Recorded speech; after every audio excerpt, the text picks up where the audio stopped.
Hello, Hi. hi out there, everyone. We're back to drinking during the QuaranStream.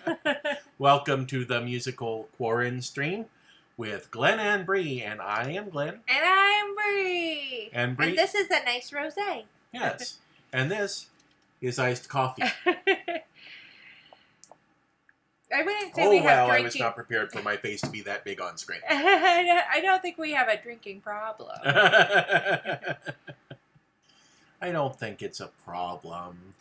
Well, welcome. We're really excited for you to Jenny. be here. Nice to see you here in our chat room. We are going to be talking about mental health. This is our second week of mental health or mental issues or psychology, brain health. I don't know what we're doing. Brain things. Stuff that is taking place inside your headspace and mind. Yes, welcome to the Musical Brain Thing Stream. So, yeah, normally we talk about here like artistic things that we've done. Yeah. Don't think we've done a whole lot, unfortunately. We've been busy. Yeah. Like, I had one of my coworkers today ask me, what did I do this weekend? And I was like, I don't remember. I guess it wasn't important. I mean, I've been listening to an audiobook, Ronan Farrow's Catch and Kill. And making bread. Yeah. Which, it's a great audiobook and a great book as well. Mm-hmm. And popcorn. And the sourdough, yes. Hey, Bristol has popcorn. Hi, Bristol. And, of course, bread, which bread is an art. I would call that art. I post it to Facebook and everyone goes, hey, I like this. So it took a good week. Yeah, it did. It was, Bree found a place locally that sold a sourdough kit. So we were like, well, let's try this kit to create the starter. And it had a dehydrated starter. So it had to get, like, boosted back up to life. And they warned me in advance that, it might take 3 to 4 days for it to get boosted. So my favorite part is the cast off. Mm-hmm. Glen's been making pancakes. Yes. So I usually get, like, 4 pancakes a day.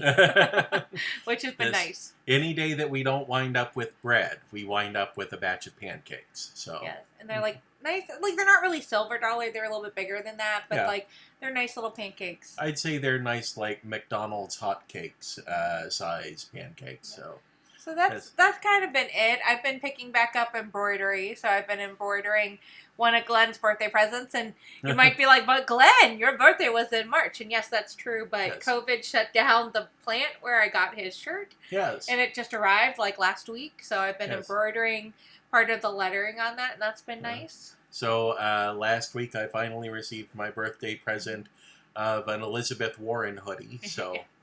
We know she's not everybody's favorite, but we liked her campaign, and she just had a nice slogan. It was it Dream Big, Fight Hard? Yes. And so I've been cross-stitching that on the back. Mm-hmm. There was, like, already a pattern I've just been cross-stitching over, because I was just like, I don't know, female running for president, feminine arts and crafts. Like, I don't know. I just thought it'd be nice, and I liked how it turned out, and hopefully you guys will see it here on the QuaranStream later. Yeah. I think it's awesome. And it was, like, cheap. Like, that was the other thing, is I was like, I did not spend this much money for a very nice shirt. Like, it's endorsed by a union, and I don't know, I spent like $20 because it was, like, right at the tail end of the campaign where I think she had basically already pulled out, and it has a big zipper. It has, like, these really nice ties. I was like, we bought a lot of fundraising shirts, and it was very nice for a fundraising shirt. I pulled it out of the packaging, and Ray said, it has a zipper. I did not spend zipper money. No. Well, I feel like I'm going to eventually have a Democratic nominees who didn't win, because I think I have, like, a John Kerry shirt, and I have, like, a Bernie Sanders from 2016, and now we have Elizabeth Warren. Like, I was like, I'm not the one to tell you who is going to be the next president. That is not my skill in life. If you want to know where free food is, I can find that. But however, if you want to buy a tip for the horse races, you should probably not talk to me, because I just like making up funny names for horses. So yes, coming around the outside. It's Beetle Bomb. All right.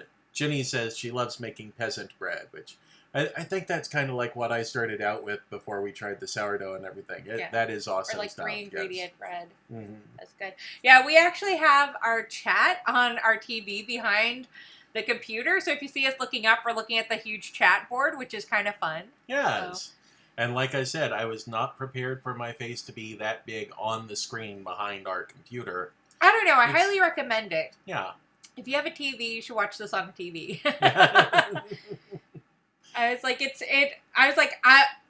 Let me just say what else was an art. I was like, my skin is looking great from staying inside. So watch out, summer sun. My skin is going to be flawless. Yes. I am sitting next to her as absolute evidence that she is not like, we aren't like streaming this through the Snow app or anything like that. Like, my skin, you can tell, is not being retouched right now. Bree just has this natural glow to her. That's what it comes down to. Yeah, before it started, I tried one of those, like, is your face symmetrical? Is it beautiful? And I think the one comment was, my forehead's too big, but I'm like, I like my big old forehead. It has a big old brain. Mm-hmm. I don't think it's, like, abnormally big. Like, I get it that it's big, but there are worse things you could have on your face, I suppose. They said I was only, like, 80 to 90% pretty, depending which app you use, but... Well, you know, that missing 10 to 20%. I know. Ugly. Uggo. I think you're easily a 95 to 99. Hey. That's what makes you quirky. That's what makes you a good entertainer. Gotta have, like, the Steve Buscemi face. Mm-hmm. I was like, I'm too normal. All right, so we are talking, let's see, about mental health, as we said. Mm-hmm.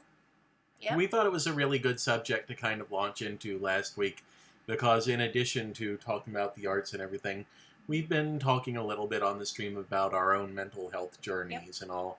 So we were like, well, let's get into talking about mental health and the theater as like a subject for a show.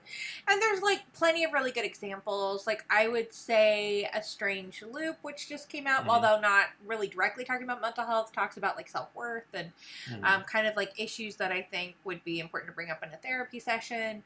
There are things like Next to Normal, which is pretty big into like talking about bipolar. We talked about A New Brain, talking about brain surgery. So I feel like there's always been this home for talking about psychological issues in theater. Not really like a psychological issue, but what I think some people would call mental health is the curious incident of the dog in the nighttime, discussing like what it's like to, think like an autistic individual, somebody who has autism or Asperger's. So, I don't know. I was like, I like the idea that we can gain empathy and understanding for some topics that we might not have a lot of direct experience with, but see people as people first, and then, their diagnoses second. It's something that they're living with, but it's not something that defines them. Yeah. Well, cool.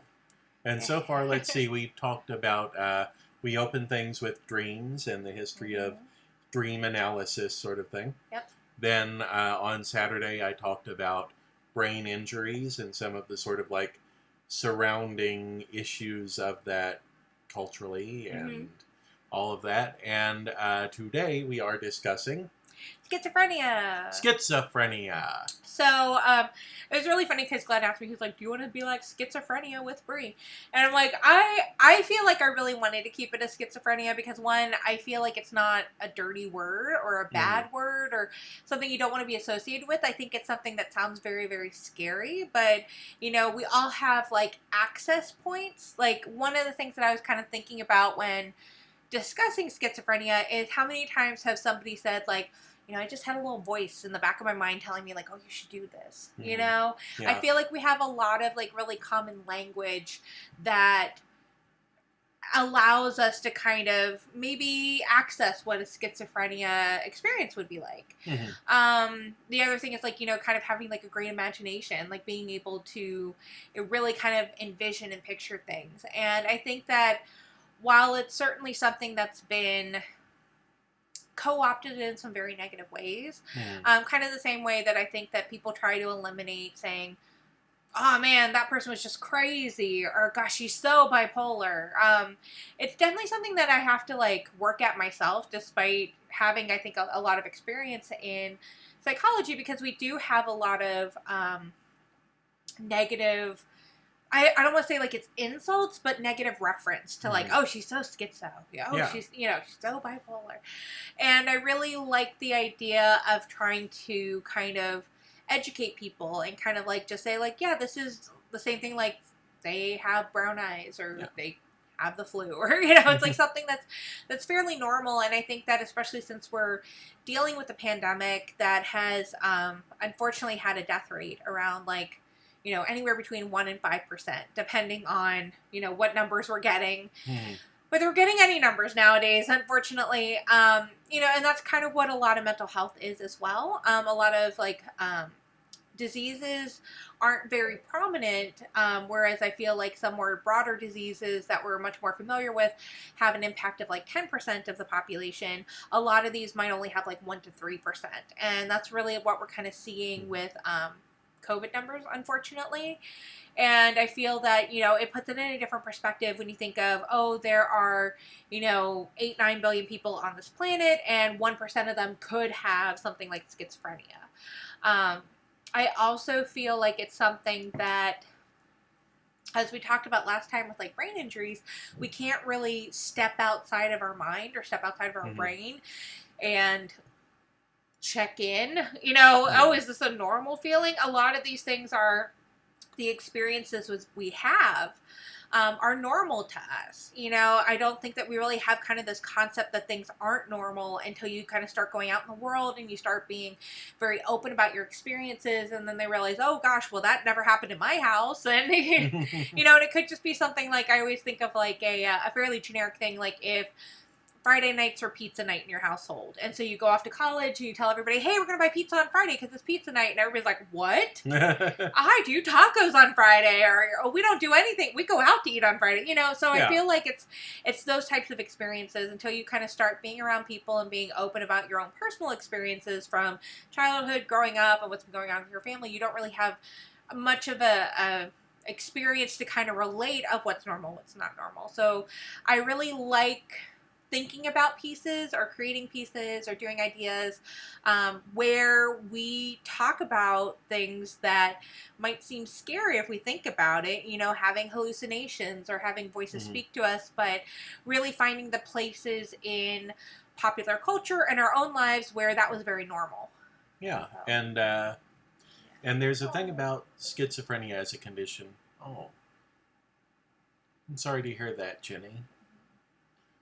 But yeah, it's schizophrenia is one of those conditions that I think more people now have an understanding of what it is, but it's one of those that kind of suffered for visibility very early on because schizophrenia did not mean what most people thought it meant.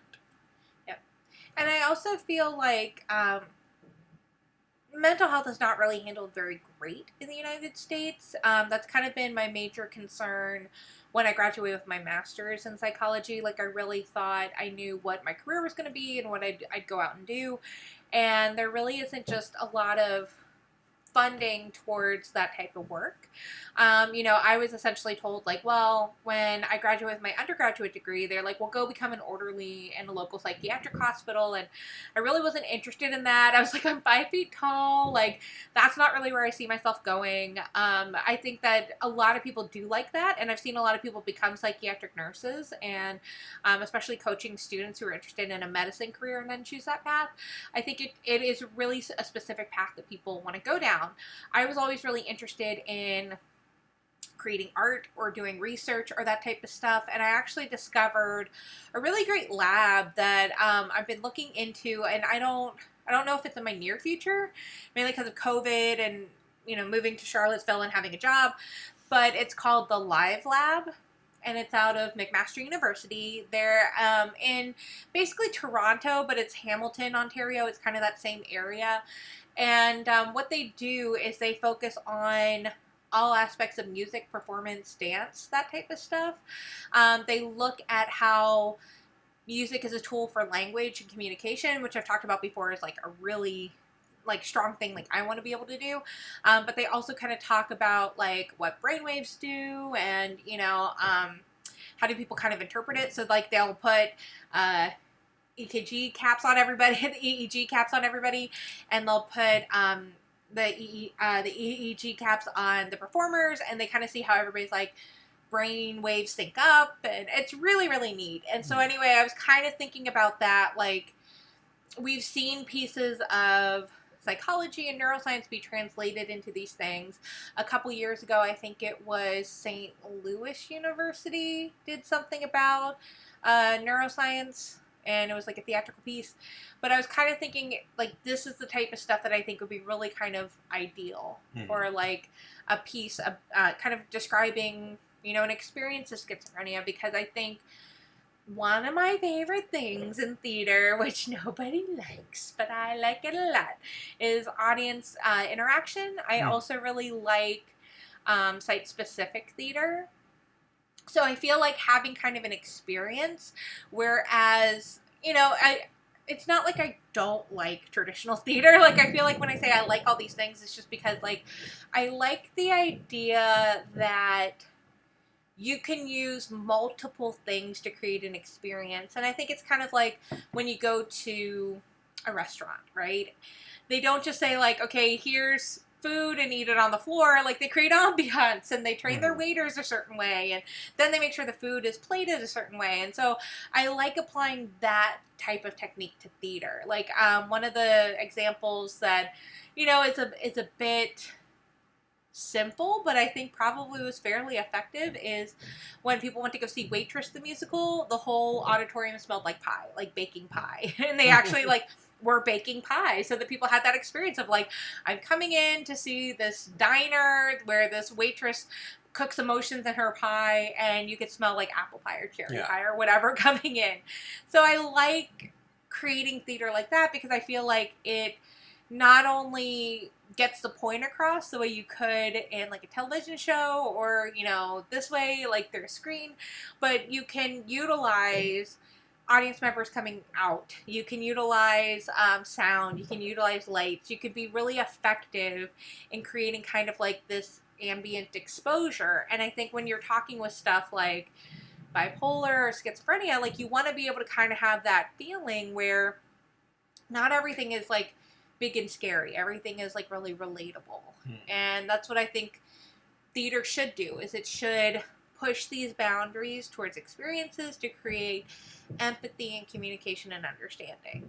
So I feel like I don't really have a specific pitch for this, but I feel like, you know, if I didn't create My Mania, I think I would have created something based on schizophrenia. And My Mania is my story about bipolar disorder and how that kind of affected like kids and families and friends and stuff like that. And I think that schizophrenia was like the next thing. But it's very, very complicated, I think, as a clinician to understand.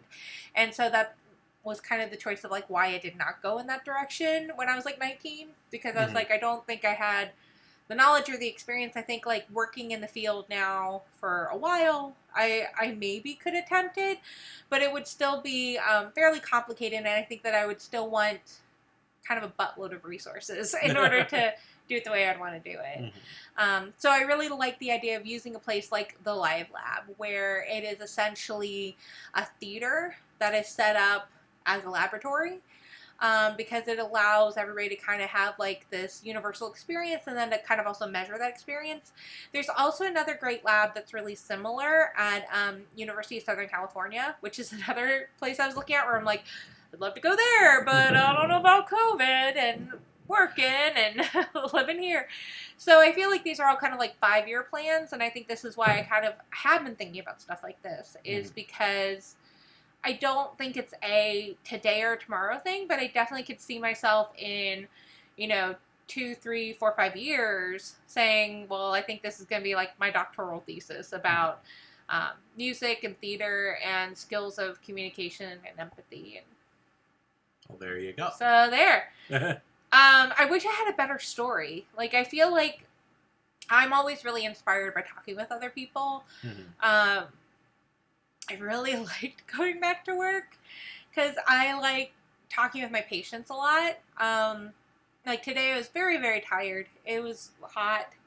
I had to run around a lot. That's hence drinking a little bit of chilled rosé. Yeah. But I do really love being able to go out into the hospital and talking with folks that are there. We primarily talk about liver stuff, but we'll talk about families, and we'll talk about what's going on, where they're from, what type of jobs, and like I feel like that's why I really like working in clinical settings, is you get to have that in-depth dive in 20 minutes, because you can't really like sit and gap with somebody during their doctor appointment because they want to go in and out. They don't want to hang out with you all day. But it's like I talked to somebody today for like 20 minutes. I found out they're a FedEx driver, and her wife works at a nursing home, and their daughter and her boyfriend live at home, and they all had like a weight loss challenge. And I was just like, but like, I mean, I feel like I'm that type of person. Like I like to talk to people in line. Yeah. I remember one time I was like in New York City, and like the whole line got enraged because somebody wouldn't sell a child a candy bar. Like I feel like I'm that rabble rouser, that connector, that type of stuff, and I like to use those skills for good. And I think that I would want to be able to talk to people whose lives were impacted by schizophrenia, because I think that we all need to see people first, and we need to eliminate that stigma. I think we have a lot more in common with each other than we do differences. Now, granted, like, ask me that politically, and I'll be in a completely separate arena. But I feel like for mental health, I just see so many people being disenfranchised, or having essentially like rights being taken away, or opinions not being believed. And I feel like that's really why theater is the tool to bridge a lot of gaps, because there's been too many things of what were we talking about? The movie that I haven't seen, but I'm going to rag on right now, is Split. Oh, yes. Yeah. So it's like, I understand from like a horror movie perspective, some people really like it, but I feel like when Glenn was kind of telling me what it's about, because I won't see horror movies, so I feel like I'm like ragging on something I won't see.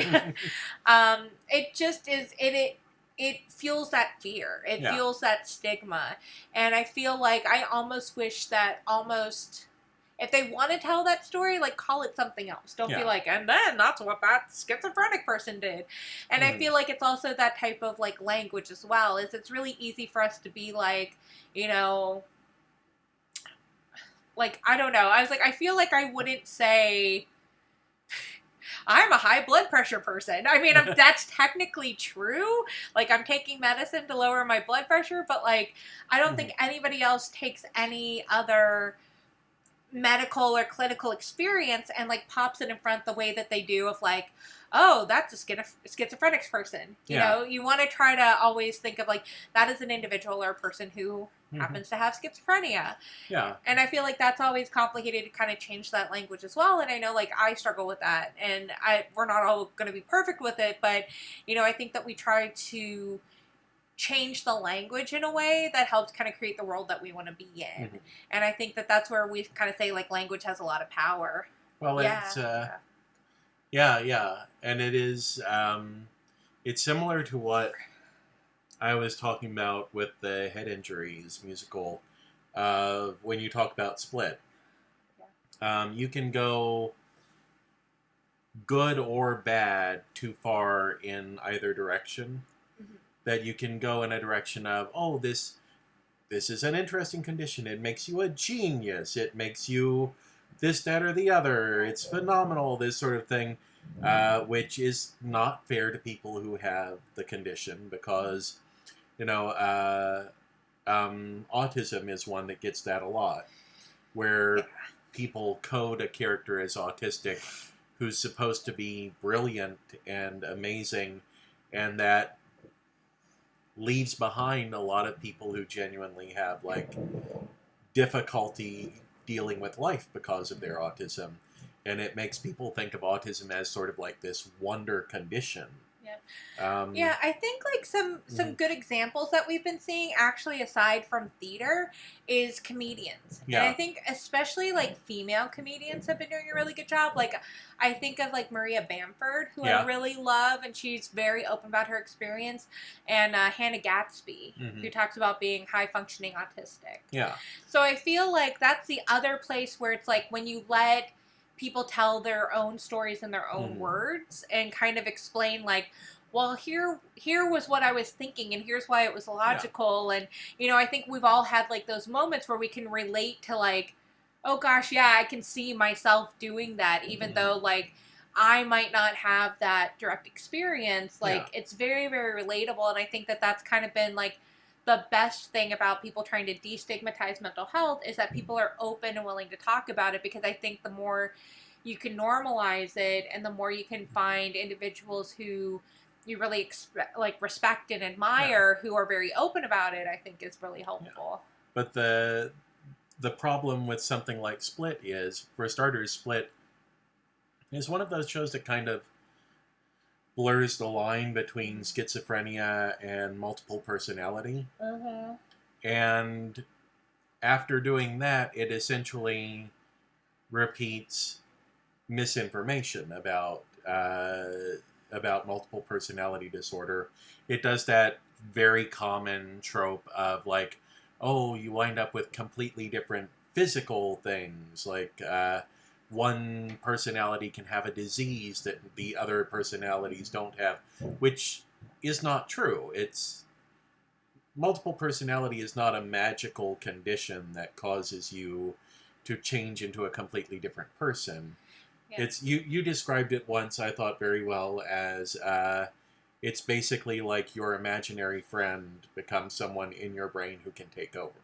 Yeah, it's a protection mechanism. Yeah. And I think we've all really had situations where like we have wished to not be in maybe a traumatic situation or maybe in a very like uncomfortable situation. Yeah. And it's really just a way that a brain is trying to preserve itself. And so I feel like it's never this, you know, kind of like, it's always like very evil. Like as much as we really love Psych, we talk about the Psych episode about DID all the time. Yeah. Where it's like, I think that they handled it like the best they could have, but it was still like one of the dissociative identity disorders is a murderer, but all the other ones were nice. And you're just like, that's nice that they got somebody help, but it was still fairly traumatizing. You know, I don't think that, like, I think the majority of mental health situations, like I don't want to say like diseases, disorders, or whatever, a lot of these mental health things, more or less, we do see people with mental health disorders being victimized more so than being the aggressors. Yeah. And so I think people tend to think of these things very scary and kind of think of like, oh, well, if this person's brain is out of control, they're going to be out of control. But it's much more likely that somebody with schizophrenia is going to not have access to resources that they really need to have a healthy living situation or healthy lifestyle. They'll be accosted by police and maybe have like medical professionals that don't know a lot about it and harm them. Yeah. I just feel like it just benefits us all to kind of remember, like, people being different shouldn't be a reason why we fear them and demonize them. And it really seems like, along with fat people, mental health disorders are the last acceptable form of scapegoatism in our culture, which is, I think is a really big issue. Well, it's very much like where mental health issues fall in terms of the way entertainment treats them. Currently, which is many people's like first experience. Like we just watched Disclose on Netflix, which talked about like that, like movies are really the first interaction many of us have with a trans individual, and they don't do right by trans individuals at all. And I was just about to bring up that documentary that very much where mental health issues fall today is in the same area that transgender fell in popular entertainment of the 90s. that popular entertainment of the 90s treated it as sort of this exotic subject that made a person very different, and because they were different, they were then also treated as scary. I told Bree I went back recently and watched one of my favorite shows from the 90s that I hadn't seen since it first aired. It wasn't a show that did really well. It got canceled halfway through its first season, but it was the American version of the TV series Cracker, which is about a psychiatrist who solves mysteries with the police. Starring the actor who played Eldon from Murphy Brown, who was a phenomenal actor, passed way too early due to his own struggles with addiction. But, you know, watching it, I was like, this is a phenomenal performance on his part. But man, for a show that prides itself on being like really progressive and forward-thinking, there's a lot of homophobia and transphobia and misogyny in every single episode. I would say one more thing, like kind of lumping in with this category. I know we've gotten a bit far off field about talking about musicals about schizophrenia here. But as much as we liked The Witcher, which that was really fun, I think one of my major issues was the whole, oh, I can't have a baby, but I really want to have a baby. And that's another big trope that I think is like really bad, because we saw it in the Avengers, and where it's like women don't feel complete unless they have children kind of trope. Minor spoiler for The Witcher. There's a character in there who essentially does this bargain that's very common in fantasy of trading her fertility, her ability to have children, for power. And then, as almost always happens in fantasy when that occurs, she winds up regretting it later and deciding she's going to bend all of her power toward trying to have a child. And that's a common trope that's not... That's one where you start going, are there women in the writing room, or is this a group of men? Yeah, and I'm not going to say, like, starting a family and having children, and that's not, like, not a complicated issue. I think it's, everybody kind of has to deal with that all on their own, but I feel like it's one of these things that kind of lead back towards, like, well, you can't get your tubes tied unless you've already had 2 kids, because you don't know, and maybe your husband doesn't know, and what if you change your mind? And I feel like there are a lot of these tropes that appear in entertainment where you don't know your own mind. And I think that's why I'm kind of getting back into schizophrenia with this, is looking at the trans stories being told, looking at these mental health stories being told, looking at those female type of storylines being told, where it's like everybody else understands what you want and what you need and what you want to do more than yourself. Whereas like we don't really see that in a lot of traditional heroes of their own story. Like you would hope that if you created a piece of theater or a piece of entertainment working with, you know, individuals who have schizophrenia, they would be able to talk about what it's like to live their life in a very similar way that you could have the hero of their own story tell their own story. And I think that this is kind of what we are kind of fighting for and talking about when you want diversity in the writer's room, when you want diversity in entertainment, because there's all these stories that are very interesting and should be told. Like, I would say the best thing about being a storyteller, the best thing about being an artist is I get to live like a million lives. I don't have to settle for just one. I can sit here and like try to understand what everybody else is like. And even if it's not my story to tell, I can still support those versions of stories I want to learn about. And I think that we're kind of seeing it a bit better with multiracial storylines, whereas in the past that would be very exoticized and very like, you know, otherized. But I think we're getting to a point that we're kind of seeing that a bit more mainstream, or at least attempting to get it a bit more mainstream. There's still work to do and everything, but I think the more we can be more inclusive and realize that everybody has these talents to share, it's not being defined by this one thing, is going to be better overall for what entertainment is and how we can experience it.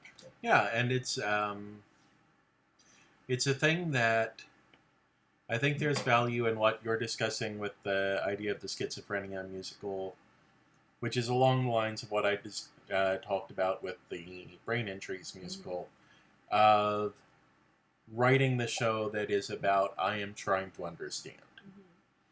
I am going to people and I am talking to people and I am trying to be a person who understands this and can tell this story. And I know that often there's a question, I guess, of like, if it is not your story, is it a story that you are allowed to tell? I know we have a difference of opinion on this. Well, it is. I think we're closer on it than we think we are. But for my part, as thinking as a writer, not worrying about performance or anything like that at the moment. As a writer, I generally try to follow the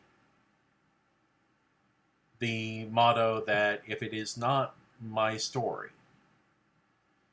then there's still parts of it that I am allowed to tell, but I have to be very careful about telling the story of a struggle. Okay. Because from my perspective, the struggle is the difficult thing for me to understand. I'm a very privileged person.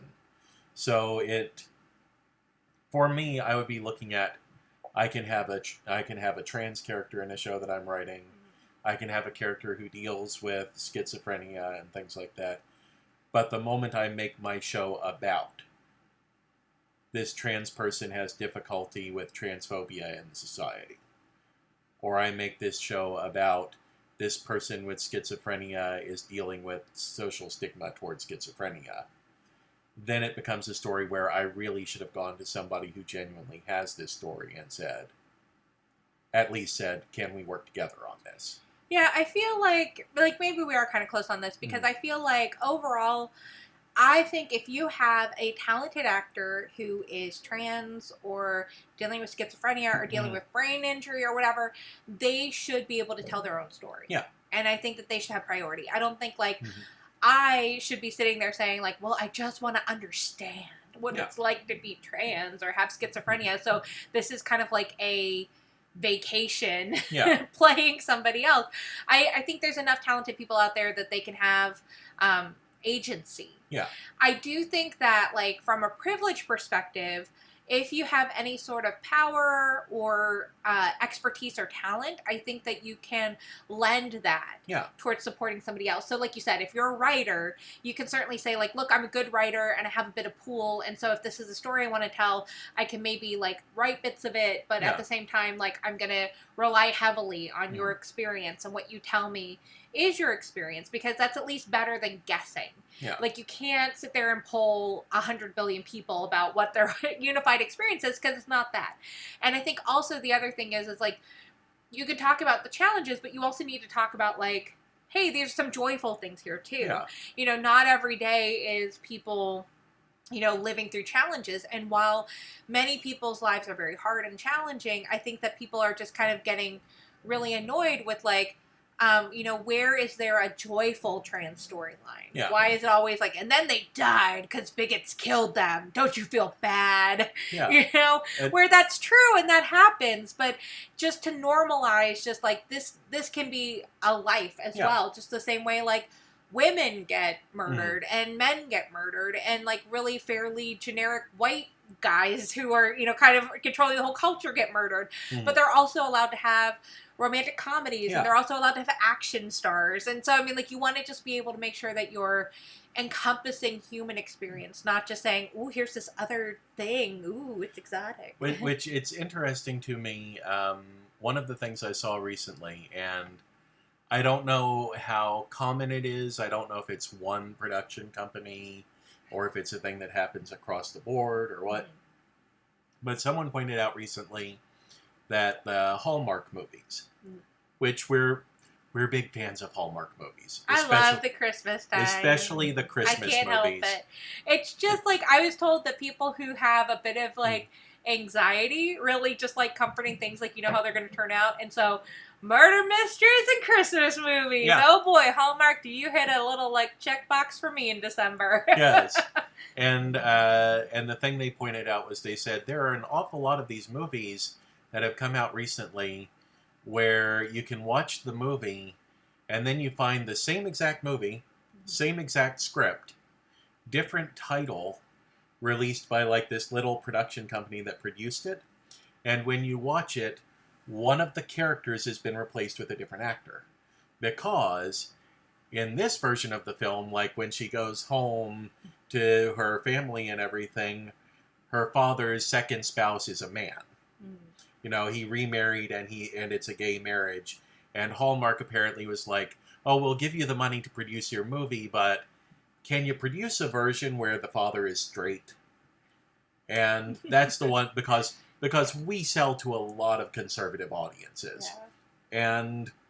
well, yeah, you look at their stars, like, but yeah, and that's the other problem. Like, I love me a Hallmark movie. I love me a Hallmark murder mystery. Don't get me wrong, but like, I think we got a little like worn out last year when we're like, can't somebody just be happy moving to a big city? Yes. Can't you just really enjoy? Like, I'm in New York and I'm doing great. Yeah, but it's an interesting example of erasure in entertainment, because those movies are probably going to have their biggest exposure on the Hallmark Channel. Yeah. Like, and it would be nice if they normalized normal behavior. Yeah. And it's not even, oh, the main character is in this relationship or anything. It's literally, we had a character in, like, the supporting cast. And we were just showing that they're happy.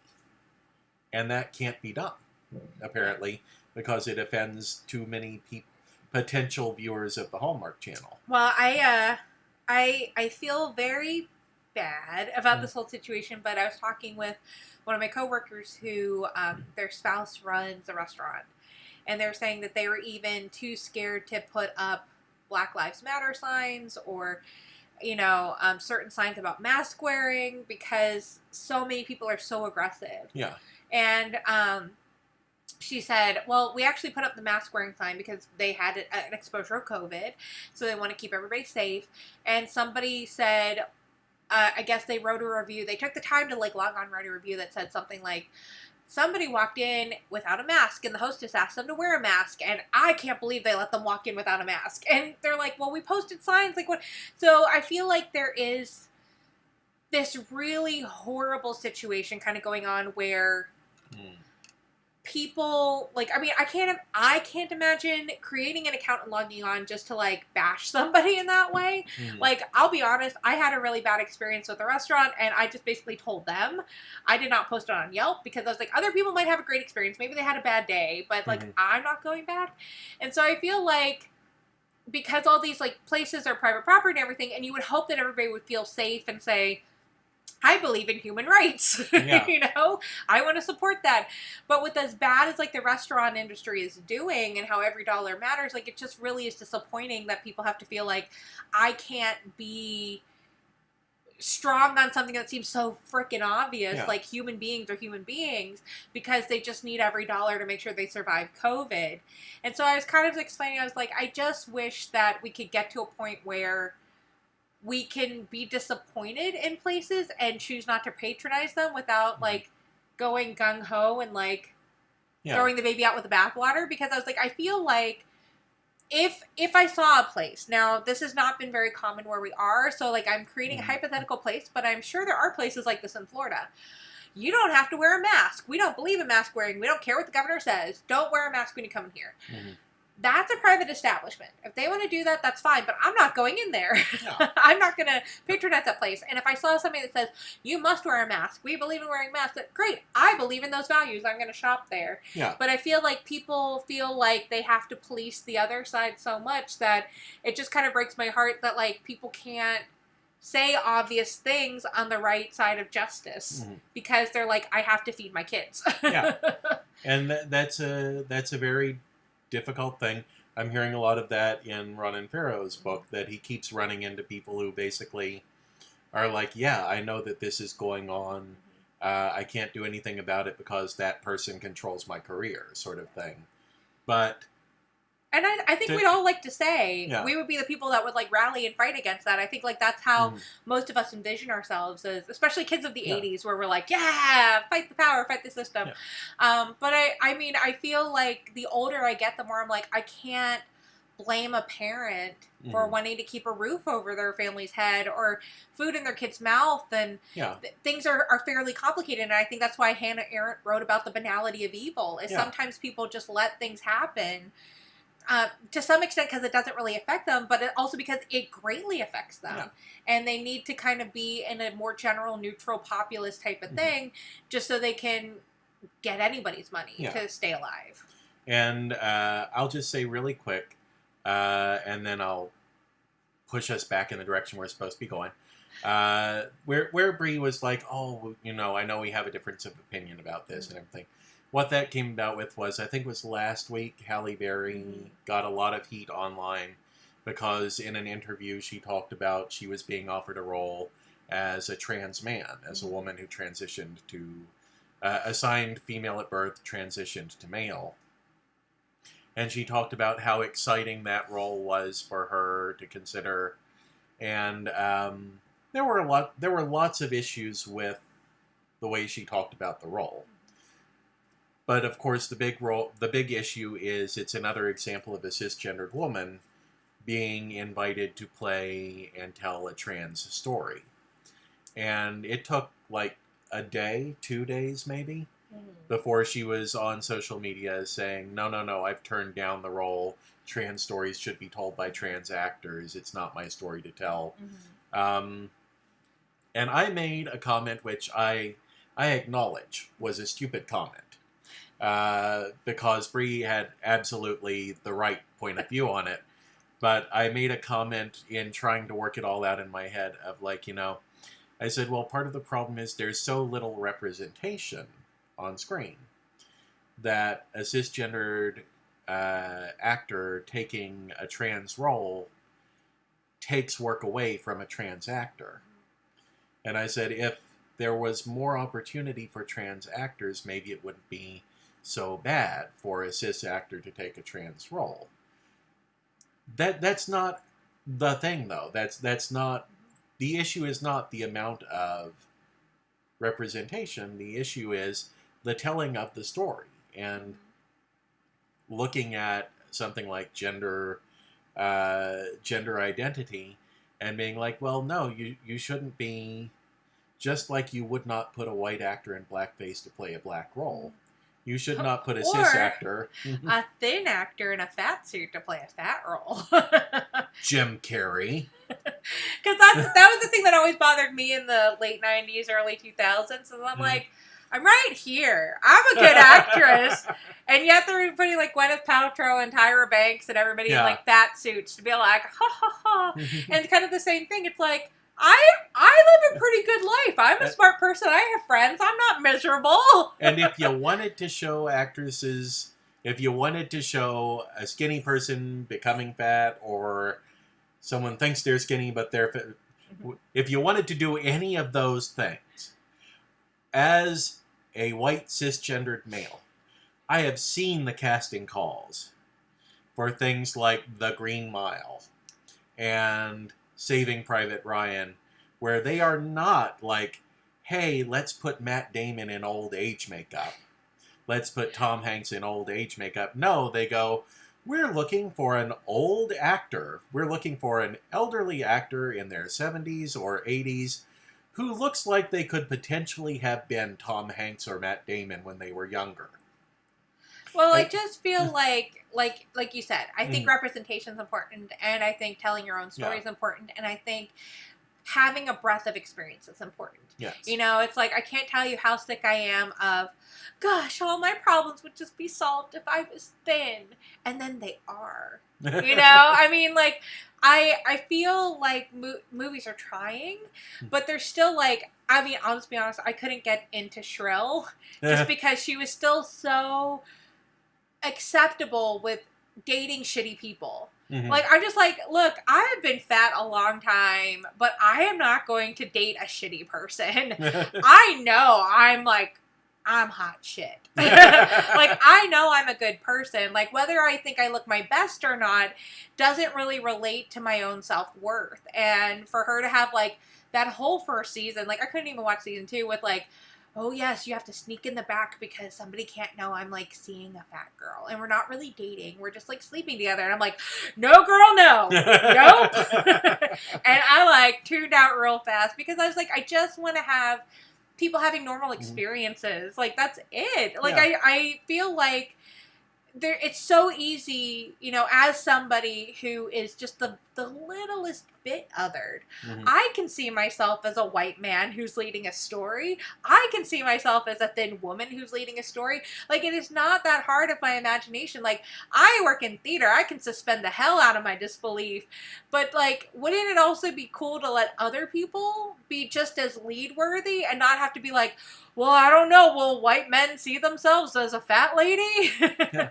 Well, and to nudge us back in the direction that we're talking about in the show, before we look at the time and go, oh man, it's so late. Where all of this relates that we've been talking about comes back to mental health issues and the stigma attached to them. Right. Now, some of my favorite shows of the past include the Bob Newhart show, where Bob Newhart played a psychologist. And the running gags and, you know, recurring characters and everything in the show involved his patients. So people with mental health conditions, in some cases, genuinely very serious mental health conditions, who were played for laughs. Because, oh, they're different than regular human beings, isn't that funny? Or like Frasier. Frasier is another one I was going to mention. I really liked Frasier when it was on the air. But it is, again, it's a psychologist, and aren't the people he deals with crazy? Even though in those cases it's largely limited to like a few minutes here and there, like the beginning of the show, something like that. Although then there's a whole conversation to have about you're telling the story of a psychologist and his patients are background noise to the real drama, which is his family life. But another franchise I have followed for a long time, Law and Order. How many episodes of Law and Order and its multitude of spin-offs are, well, that person has this mental condition and it made them kill. Yep, as we talked about earlier. Yeah, so you have a lot of this same trouble with representation, and especially positive representation of mental health issues, where you show people being able to live a life. Or at the very least, you show a story of a person without making the story about how that person is funny or that person is in some other way othered. And when we talk about the brain injury show, or we talk about the schizophrenia show or something, I feel like that would be a very important part of the show, is how are we going to tell this story without othering the very subjects of the show, of the story. And I think I like a lot of what you said very early on in this show, in this stream, about the experience of the theater. That you can use the experience of the theater, you can use the atmospheric elements and things like that to help create empathy within the audience. And I also think highlighting, like, good things. Like, I mean, I'll give an example from my mania is, you know, I talked about somebody who had a manic episode, and they're like, I got so much work done. Like, my house is clean, my homework was done, and they really were like, and I'm more sad when I have a depressive episode because I'm not doing anything. Yeah. Like, I'm not around my friends, I'm not getting things done the way I had hoped. So it's not this big thing where it's like, and then they had unprotected sex, and then they went into debt, and they had this, like, really horrific thing, but just, like, I was the most productive I've ever been in my whole life, and everybody was happy with me, and I was just, like, on top of the world, and I feel like we can all relate to something like that. You know, I think that it doesn't have to, like, it can be dramatic, but it doesn't have to be the most dramatic. I think, like, the best example I've heard was in the Heights. Lin-Manuel Miranda was like, yeah, she's going to come home and decide college isn't for her. Yeah. And then I guess a producer said, yeah, because she got pregnant. And he's like, doesn't have to get pregnant. She could just be like, college was my big ambition, and I decided it's not anymore. And that's hard enough to deal with. You don't have to have the big dramatic thing like, yeah, and then I got pregnant. You know, he's like, that's not what sorrow and what challenge is all about. You know, it's like, you can just be, I'm 19 and I worked my whole life to go to college, and a really prestigious college, and I just realized I don't like it. Yeah, and it's and people relate to that. Yeah, people relate to that, but because it is, you know, it's basically saying it is all right to not have the same ambition as other people, and to not even have the same ambition that you thought you had for years. Yeah, it's okay to change your mind, or it's okay to figure out a new solution that will make you happy. Yeah. So I feel like when we're dealing with issues like bipolar disorder, like schizophrenia, is we want to have those moments where here was something really great that happened because of my experience. But here's also something really not so great that happened. But it doesn't have to be like, I killed a man. It can just be like, you know, and then I was really kind of scared because I heard this voice and, you know, I didn't really want to listen to it. Or, you know, I kind of had this hallucination of, you know, my grandmother, and it really wasn't a very pleasant thing because I really miss her. And, you know, I mean, I just feel like there are experiences in everybody's life where they can be dramatic, but that doesn't have to be the most dramatic. And I think that, like, we want to be able to relate to people where, you know, I know for me, I have hearing loss. And so a lot of times I do have, like, phantom sounds and stuff like that. And that's probably the closest thing I'm going to get, where it's like you think you hear somebody calling your name and it's just not there. And I think a lot of people have that experience, whether they have hearing loss, whether they have schizophrenia or something. That is something we can all use as an entry point. Yeah. And that's why I like being able to say, like, okay, we're going to create a sound plot around this. We're going to create a lighting plot around this. We're going to maybe use, like, a Pepper's Ghost effect. Or maybe we're just going to kind of have, like I did a lot of dance pieces about bipolar disorder of, like, how things kind of make you feel based on movement and based on people moving together. And I feel like that's really effective. Or maybe we don't use vocabulary in, like, English speaking, but we do something movement related. Yeah. Yeah. And it is, I think that's a real value in this. And I think addressing the idea of you are not abnormal. Right. You are not out of place because of this. Yeah, we're all normal. We're all normal. I think it's, you know, it's a very science fiction metaphorical sort of way of looking at it all. But I love Be More Chill with spoilers for a Broadway show for anybody who's interested in Be More Chill and has for some reason not listened to the soundtrack where it is specifically stated in the soundtrack. But I love the fact that Be More Chill does not end with the voice in the head being vanquished. It's not like it's gone. It's still there. Good. It's still there, and it even points it out in the music of there's still voices in my head, but the loudest one is me. You know, it's an ending that isn't about, hey, we cured our mental health issues. It's an ending that's about we've had to learn how to deal with our mental health issues. And that was, like, a really important thing about, like, when they created it is because the author actually committed suicide.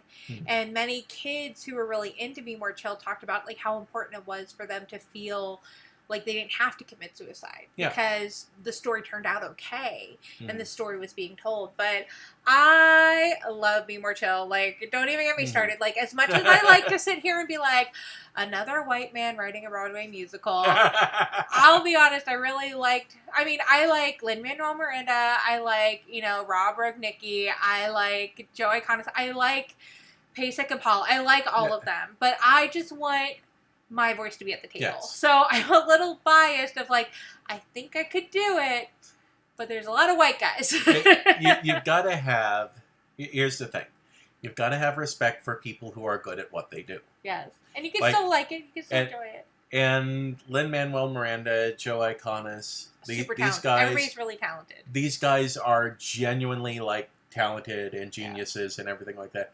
The issue is the number of people who are also talented geniuses who do not get the opportunity that white males get to illustrate. Well, but like, let's give credit where credit's due. Larry Owens just won, I think, the Pulitzer and the Drama Desk and everything for A Strange Loop. So, blackmail, that doesn't happen very often either. But I just feel like, I'd like to have more voices at the table. I don't know how to get there, because if I did, I would be there. But it's one of these things, like, hearing stories being told and time again for people who have made it, I'm like, I did that. I did that.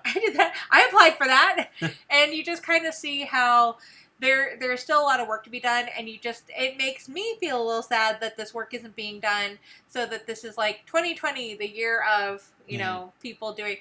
Granted, 2020 is a hard year for theater, so there we go.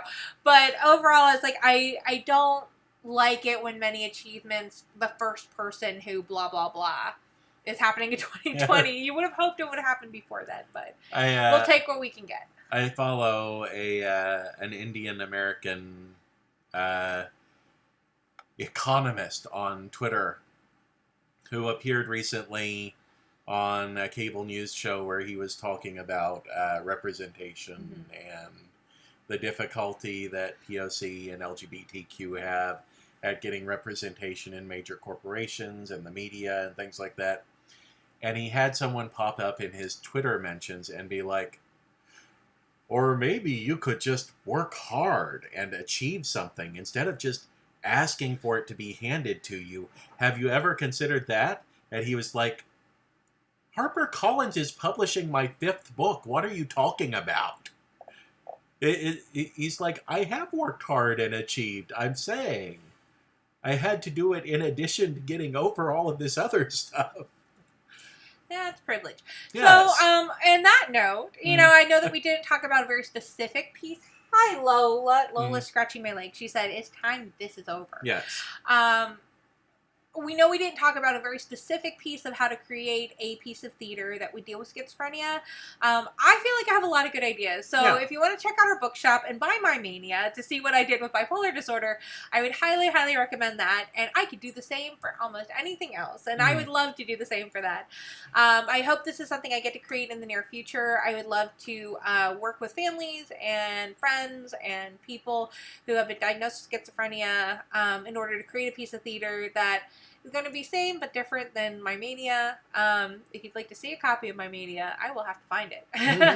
That is probably something we could figure out to do if we don't share the songs. But I think that it's something that's important. It's something that I think I want to create, and I just kind of wanted to put some ideas out there and to talk about, privilege and storytelling and all that type of stuff. So I hope that has at least been somewhat entertaining and enlightening, and maybe somebody out there might have a good idea of what they want to do, or if you're an individual who has schizophrenia wants to write it, like, hey, go for it. I support you. I don't know how to be a producer for your work, but, give us a call. Do a little write over to me. I'd be happy to help. Yeah, drop a comment in the archives on YouTube.